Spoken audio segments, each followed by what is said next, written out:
Hey there, welcome back.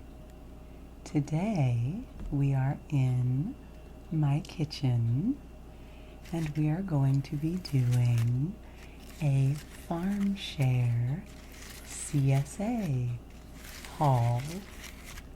So I want to start out by saying that the sound on this might be a little interesting.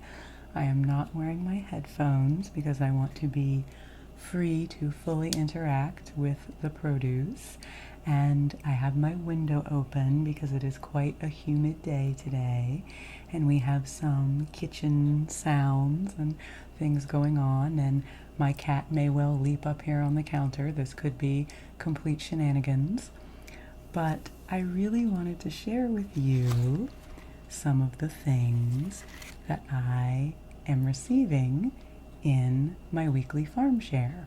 So this is, I think, the 4th week of this year's season, and I have done some veggie hauls in the past, in past seasons, so I'll put a link to my kitchen ASMR playlist if you want to check any of those out.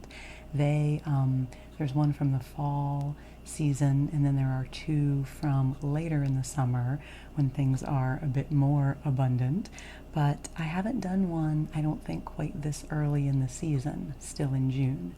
So I wanted to show you some of the things that we received this week. We just got back from picking up the share and filling this beautiful basket with goodies, and so I am getting ready to unpack things and put them in the fridge and do a little bit of prep. And so I'm just going to show you what I have as I do that. So first of all, the first thing in here is not a vegetable.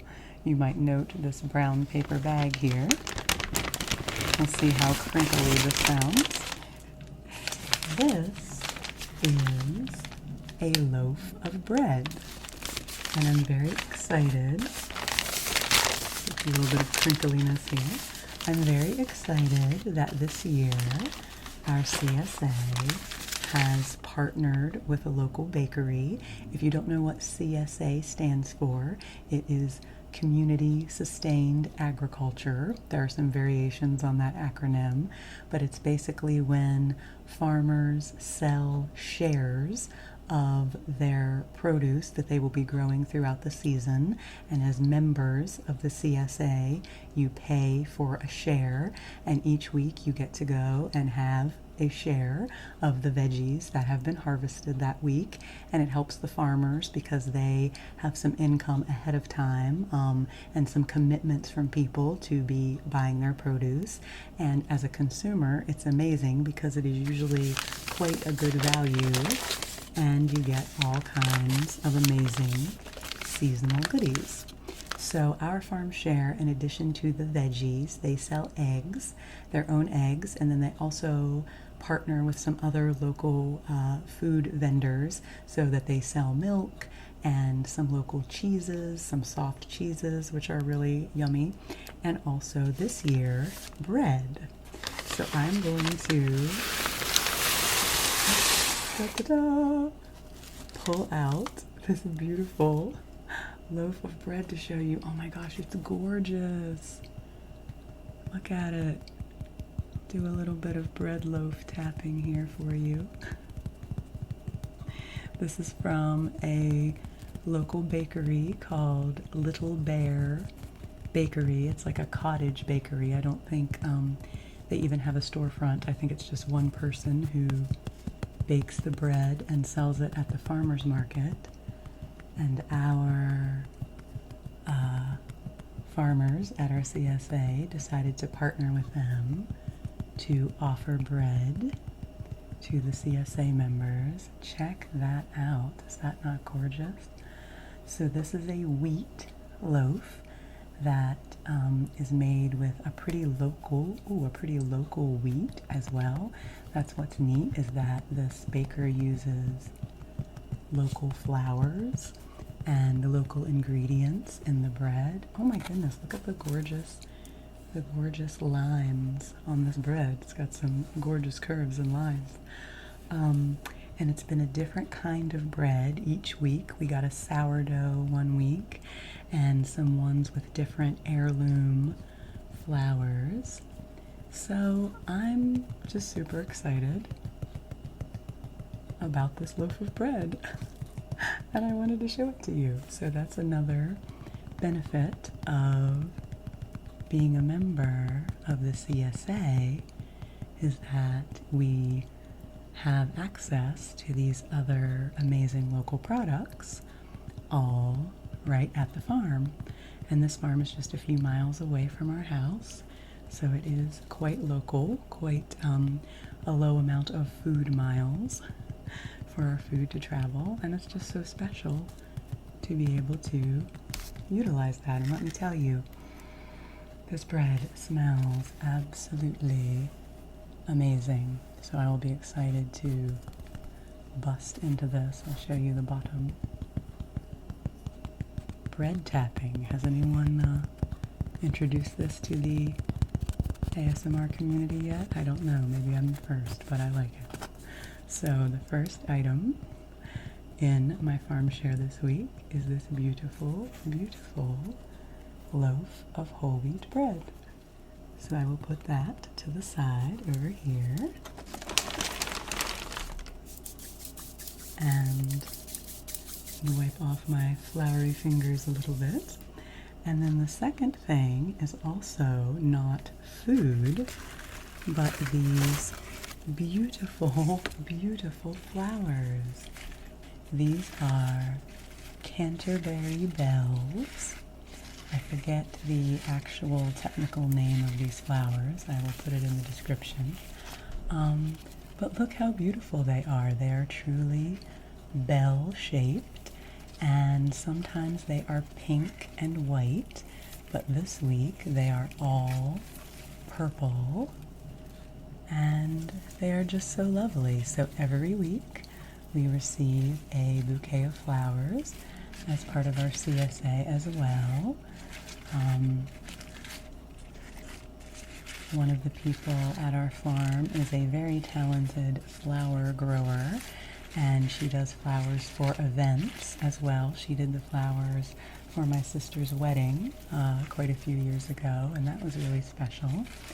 So that's just another tip that, you know, checking out your local farm or farm share or farmer's market is not just good for food, it's also good for beautiful flowers and other special treats. So these are my bouquet for this week. Look at this one. This one's giant. I just love the gorgeous bell shapes of these flowers. So I'm going to put these to the side as well.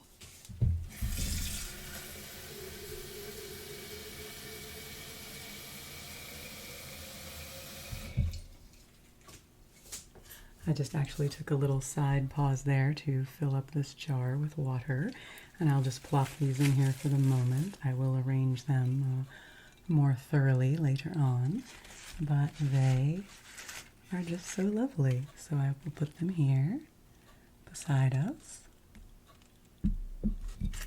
and enjoy. I don't know. Ooh, they are fragrant. They smell sort of like green peas. Maybe this flower is in the pea family. There are a lot of flowers I have learned this year that are actually in the green pea family. So give you a little bit of rustling of the flowers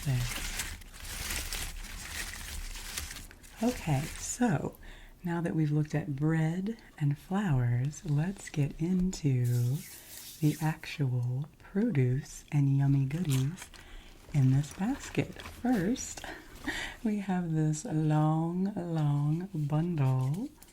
Do you know what this is? I guess I should give everyone a chance to guess the veggie, just in case you're not familiar with some of these.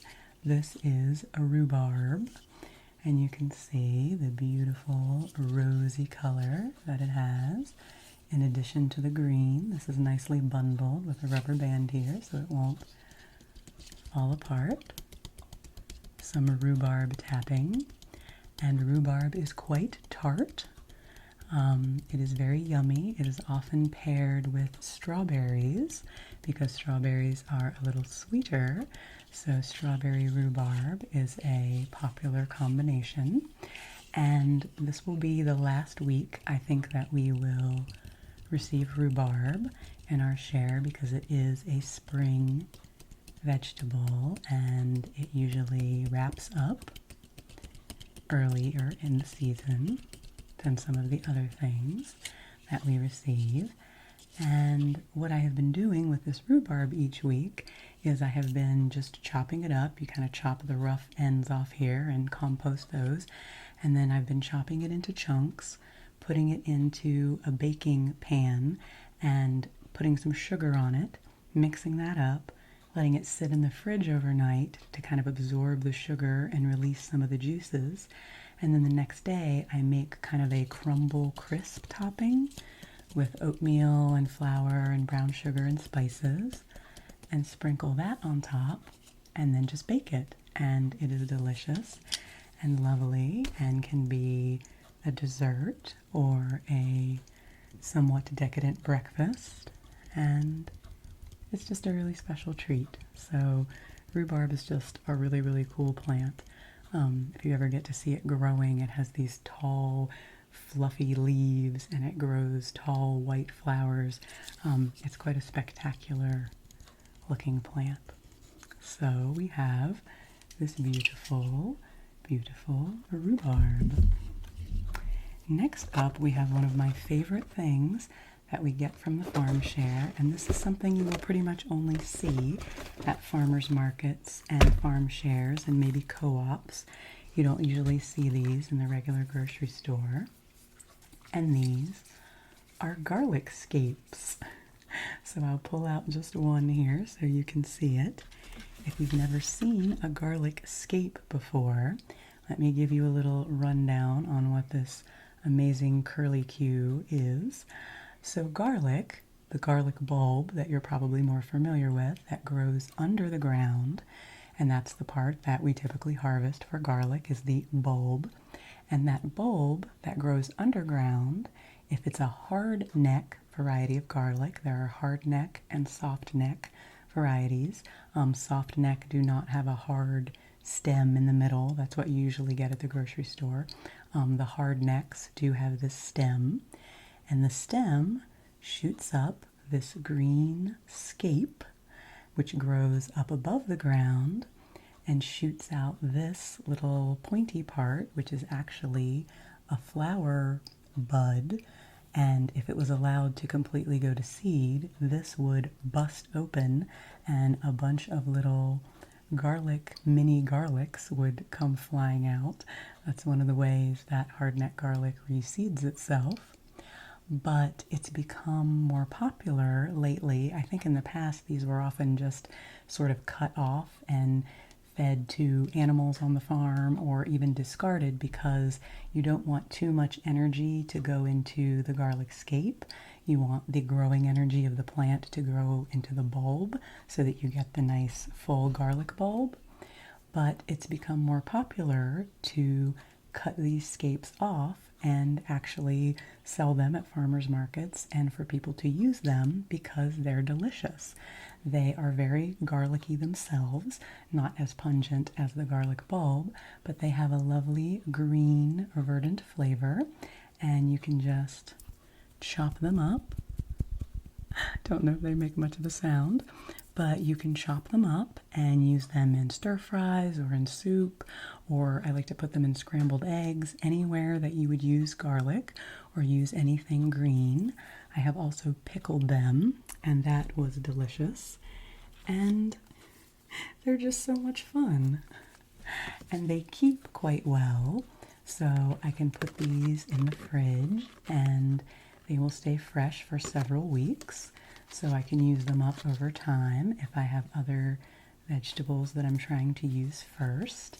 And they're just so cool. They just, you know, it looks like a bunch of, it's like a bunch of Ethernet cord or something. But it is made of garlic. So if you have never had a garlic scape before, I encourage you to seek those out if you ever go to the farmer's market or to a farm stand, because they are very fun. Look how springy they are. And they are really a cool and special vegetable treat. Whack it against my microphone here. Garlic scape ASMR. So these are my garlic scapes. Bring things down into the front here.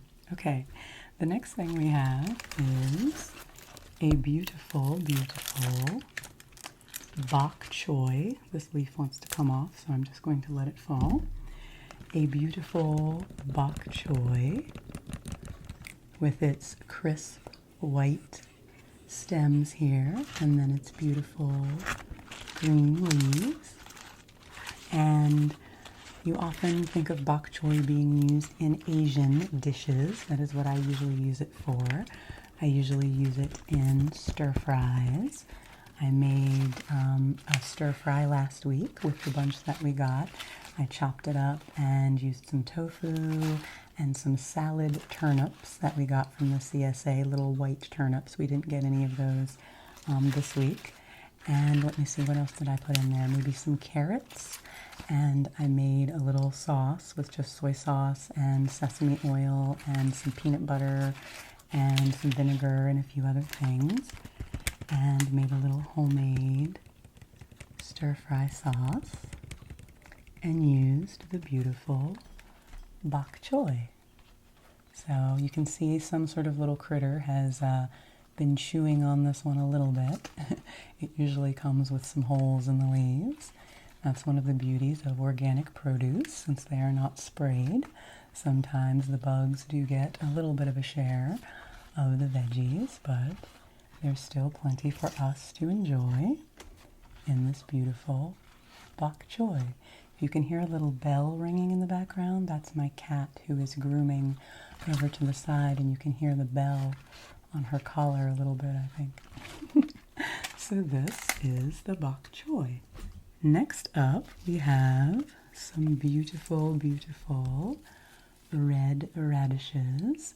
You can see their little rooty ends there.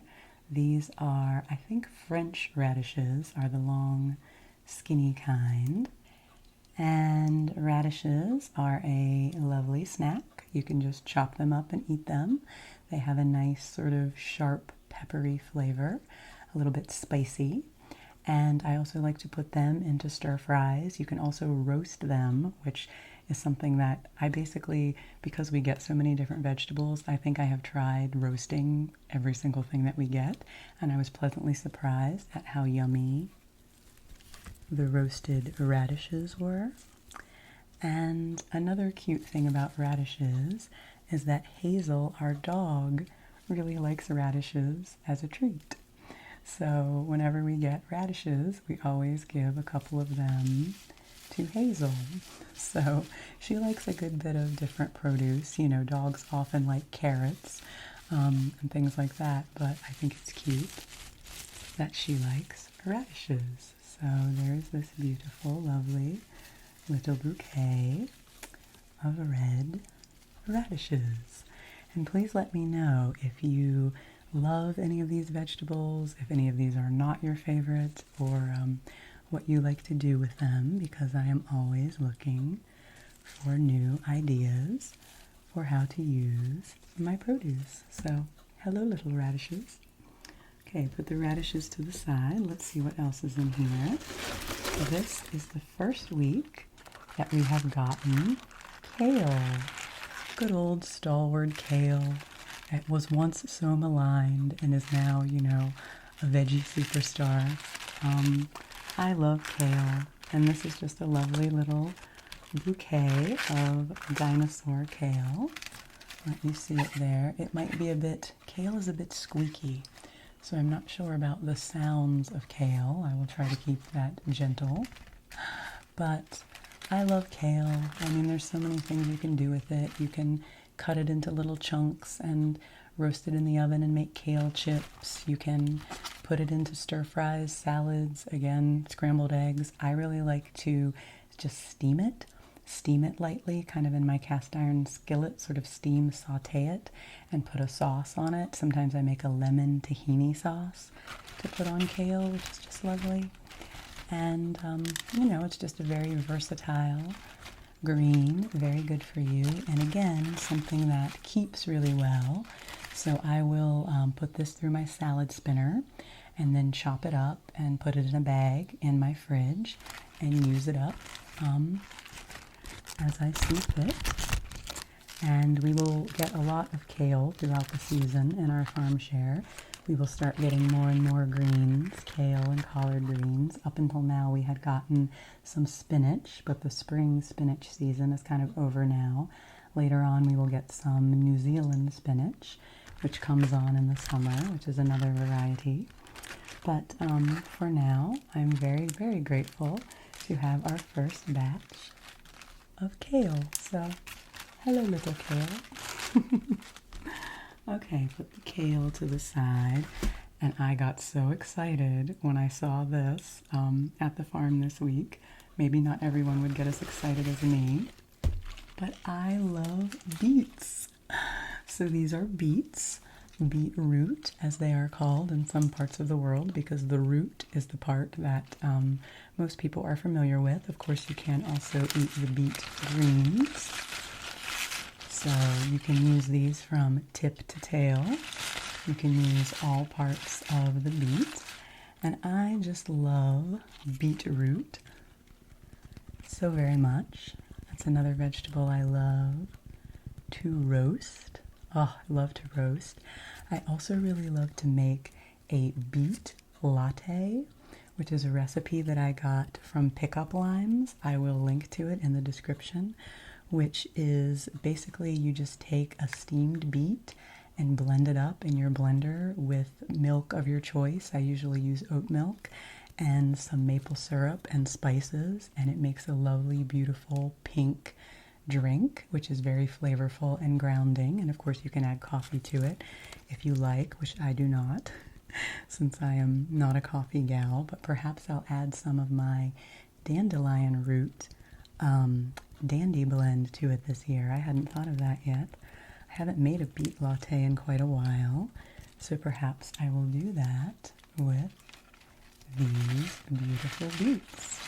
So you can see their little rooty tips there, their little tentacles, very beautiful, and just the beautiful purple red of their stems. And I love chopping beets and getting that beety red goodness on my hands, because you just know how healthy that is and how good for one's heart and how grounding. I love the groundingness of any root vegetable, any vegetable that grows under the ground. So here we have beautiful beets. So let me know, are you a beet lover or a beet hater? Beets are one of those vegetables that are usually pretty polarizing. People either love them or don't love them. So let me know if you are on team beet with me. If you are not, that's okay. I forgive you, but I encourage you to perhaps try the beet latte, because that might win you over. Okay, we'll put the beets down here. Let's see, only a few more things. Like I said, as we get later into the season, this basket will be overflowing and I will have an auxiliary tote bag or two, and things will get a little wild. But for now, things are pretty manageable. We have this beautiful lettuce. Look at this lettuce. Have you ever seen such a beautiful lettuce?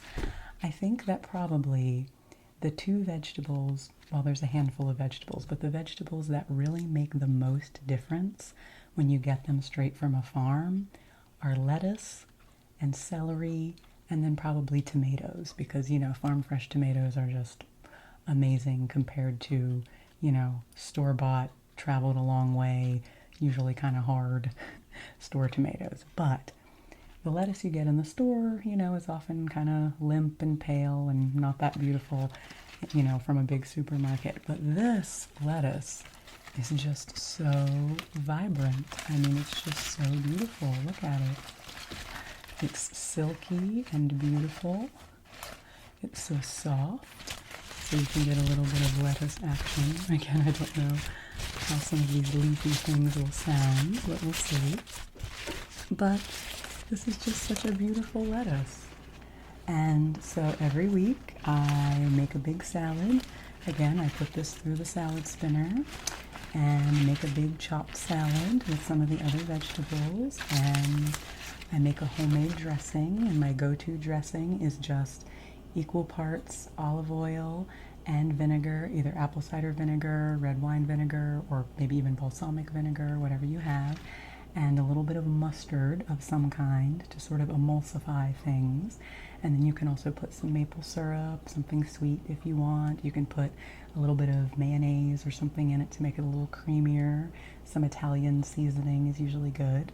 And you just get this really basic, beautiful, but very flavorful and complex homemade dressing to have with your beautiful lettuce. So anyway, these are just, I mean, come on. Look at this lettuce. It will make you excited about lettuce. And I have to admit, I'm a person that I have a little bit of a trouble digesting raw greens. So I go easy on the raw salad. And something that I like to do with lettuce is actually put it in soup, which sounds crazy. Lettuce soup sounds like some, off-the-wall diet plan. But if you chop lettuce up and put it into a creamy soup with other greens, it really adds a lot of nice flavor, and it behaves, just like any other green would, like kale or spinach or collards.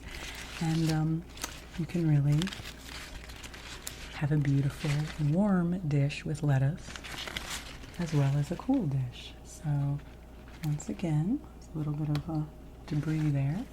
Let me show you this beautiful, beautiful lettuce that I'm so thankful to have. Okay, so I think the lettuce is our last sort of large item in the basket this week. And then we wrap up with a few herbs. We always get a taste of fresh herbs each week. And this week we are in prime cilantro season. So we got this beautiful cilantro. I have a pot of cilantro growing on my porch, which is also doing beautifully right now. I harvested some of it earlier to have with my lunch today. And that's what I love about growing herbs in pots, either in your windowsill or on your porch or deck, is that you can just go out and pluck a few and have them with your food, which is so wonderful. And so we have this lovely cilantro, which I know is also polarizing. Some people, have a strong taste reaction to cilantro and can't really tolerate it. So I always feel sad for those people because I love cilantro so very much. It is beautiful. And if you aren't familiar, cilantro are the leaves of the coriander plant, and then the seeds are the coriander seeds that are often used as a dried spice. So if you let your cilantro go to seed, you can harvest coriander spices.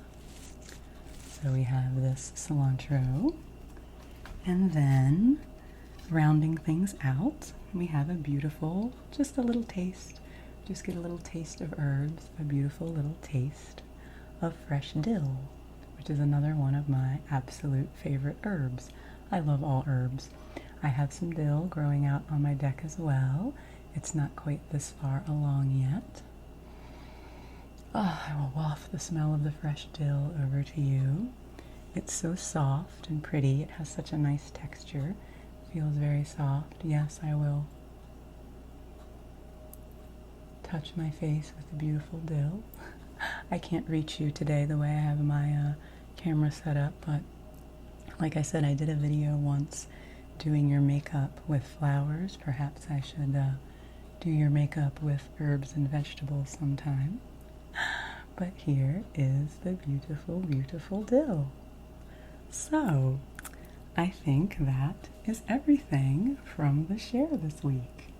So, oh, that smells lovely. Now there are just all these verdant aromas wafting up to me. Maybe I'll grab a garlic scape here for a little outro. Again, just look how springy they are. They're so fun. So, thank you so much. I have an empty basket here, my empty CSA basket. thank you for hanging out here with me and my CSA basket. I just love sharing this sort of thing with you. I think it's a really unique take on a haul video. So let me know if you enjoyed seeing these beautiful vegetables and if you would like to see more in the future. I hope you are enjoying the summer season, or whatever season it is in whatever part of the world you are in. And I encourage you, wherever you are, to get out and find some good, fresh local vegetables to try, because they are truly a special treat for the senses and for your body. I will hypnotize you a little bit here with this springly garlic scape. So take good care of yourself, rest well, eat well, get yourself some good nourishment, and I'll see you again soon.